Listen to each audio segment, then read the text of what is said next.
nowadays, social media is very, very important for relationship as well. You cannot deny whether you are using social media or not. But of course, when you are in a relationship, your social media will be a very important part of you because maybe you can use video call or messenger or WhatsApp as well.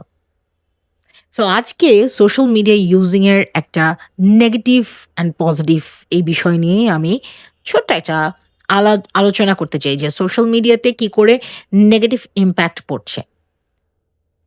Social media নিয়ে তো আমরা সবাই এত ব্যস্ত থাকি, normally খুবই ব্যস্ত থাকি, যার কারণে সোশ্যাল মিডিয়াতে কোনো ছবি একটা দিতে পারলেই আমরা খুব খুশি হয়ে যাই। আবার সোশ্যাল মিডিয়ার কোনো একটা কিছু দেখাতে পারলে আমরা খুব খুশি হয়ে যাই। এবং আপনারা অনেকেই দেখবেন যখন আপনারা বাইরে যাবেন, বন্ধু-বান্ধবের সাথে আড্ডা দিবেন অথবা কোনো একটা সোসাইটির গ্যাদারিং এ যাবেন, অনেকেই যতটা না আপনার সাথে কথা বলা নিয়ে ব্যস্ত হয়ে যাবে, তার চাইতে অনেক বেশি ব্যস্ত হয়ে যাবে আপনার সাথে একটা ছবি তোলা নিয়ে। তাদের প্রত্যেকের মাথায় যেটা থেকে যায় যে এই ছবিগুলো তাদের লাইফে মেমোরি ক্রিয়েট করে এবং এই মেমোরিগুলো কোথায় থাকে? তাদের ফোনে থাকে। বছরের পর বছর দেখা যায় এই ফোনে ছবিগুলো থেকে যায়। একটা জাঙ্ক ফাইলে পরিণত হয়। অতঃপর কোনো একটা সময় তারা সব ডিলিট করে দেয় অথবা এই ফোনের কোনো ট্রেস থাকে না। কোনোদিনই এই ছবিগুলো আসলে দেখা হয় না। আরো মজার ব্যাপার হচ্ছে আরো কিছুদিন আগে এই ট্রেন্ড ছিল। মানুষ যত ছবি তুলত সব ছবিই সে Facebook এ আপলোড করে দিত। এখন একটু ট্রেন্ড চেঞ্জ হয়েছে। এখন স্ট্যাটিক ফটোজের চাইতে রিলস আপলোড করতে মানুষ বেশি পছন্দ করে। সো রিলসের মধ্যে কি থাকে? রিলসের মধ্যে থাকে ডায়নামিজম।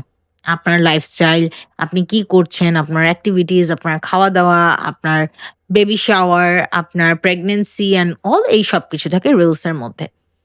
এবং আপনি যদি একটু লক্ষ্য করে দেখেন যে আমরা যখন পাবলিকলি একটা মানুষের সাথে এখন মিট করি নতুন করে, আমরা কিন্তু ১ম এই তার সোশ্যাল মিডিয়া সম্পর্কেও একটু দেখে নেই। যে সে রিসেন্টলি কি করেছে, তাকে আমরা কিভাবে দেখেছি। আবার দেখবেন যে আপনি অনেক জায়গায় গিয়েছেন, মানে কোনো একটা জায়গায় বেড়াতে গিয়েছেন। আপনাকে বলবে, "আরে হ্যাঁ, কেমন আছো? দেখলাম তো কয়দিন আগে তুমি বিদেশে গেলে। আচ্ছা, কি অবস্থা? কেমন আছো? ভালোই তো লাইফ লিড করছো।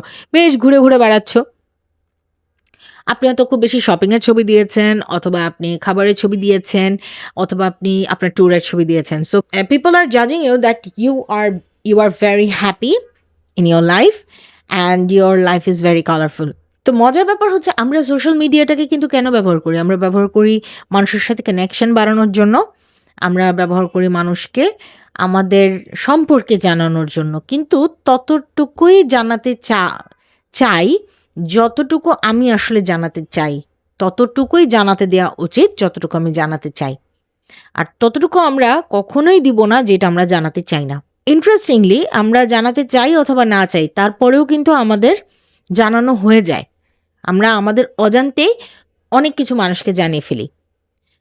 এটার মূল কারণ হচ্ছে আমাদের একটা ইনস্টিংক্ট কাজ করে যে আমি দেখেছি আমার বন্ধুদেরকে এভাবে করতে, সোশ্যালি আমি দেখেছি এটা করতে তাই আমিও এটা করতে চাই। যখন সোশ্যালি কোনো একটা স্ট্যাটাস দেই অথবা একটা ফেসবুকে কোনো ফটো আপলোড করি, করার পর আমরা খুবই ব্যস্ত হয়ে যাই ওই ফটোর কোন কমেন্টসগুলো আসলো সেগুলো দেখার জন্য। এবং কমেন্টসগুলোতে গিয়ে আবার সেটার অ্যান্সার করে আমরা বোঝার চেষ্টা করি যে আমাদের সোসাইটির অন্যান্যরা আমাদেরকে কিভাবে পারসিভ করে। ইন্টারেস্টিং পার্ট হচ্ছে আপনার কমেন্টস, আপনার লাইকিংস আর আপনার লাভ রিঅ্যাক্ট এই কোনো কিছুই আসলে আপনার সোশ্যাল রিকগনিশন পারসিভ করে না। আসলে আপনি সোশ্যাল মিডিয়াতে যেভাবে কানেক্টেড, আপনি যদি ফিজিক্যালি সেভাবে কানেক্টেড না হন, তাহলে আপনি কখনোই মানুষের রিয়েল পিকচারটা দেখতে পারবেন না। তাতে করে যেটা হবে আপনি মানুষের মনের ভেতরের যেই ধারণা আপনাকে নিয়ে রাখে সেই ধারণাগুলো কখনো আপনি বুঝতে পারবেন না। আপনি ফিল করবেন ইউ আর ভেরি স্পেশাল, কারণ আপনাকে হয়তো স্পেশাল ফিল করাবে, বাট আপনাকে যখন তারা কোনো কারণে স্পেশাল ফিল না করালেও যখন আউটপুটটা আপনি দেখবেন আপনার লাইফে, এটা আসলে ভ্যালু অ্যাড করে না। আমরা ভীষণ রকম focused in our social media, or আমরা পিপলকে জাজ করতে অনেক বেশি ফোকাস হই বা ফোকাস করি। যে কারণে আমাদের লাইফের ভ্যালু খুব কমে গেছে। জন্ম, মৃত্যু, বিয়ে এই সব কিছুকেই একটা obvious ব্যাপার আমাদের লাইফে, কিন্তু তারপরেও আমরা এটাকে এখন আর ভ্যালু দিতে পারি না। রিলেশনশিপ গুলোতেও এখন আমরা কোনো কিছুতে ভ্যালু দিতে পারি না। আমাদের রিলেশনশিপ গুলো হয়ে গেছে বাইরে, আমরা মানুষকে দেখানোর জন্য সম্পর্ক করি, আমরা নিজেদের জন্য সম্পর্ক করি, কিন্তু আমরা রিলেশনশিপকে অনেক বেশি সোশ্যাল ভ্যালু হিসেবে তৈরি করেছি।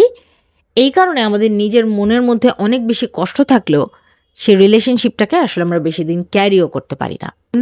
নিজেদেরকে বুঝতে হবে কোন জায়গায় গিয়ে থামতে হবে। Life is very beautiful, but এই বিউটিফুল লাইফটাকে বিউটিফুল রাখার দায়িত্ব আমাদের নিজেদের।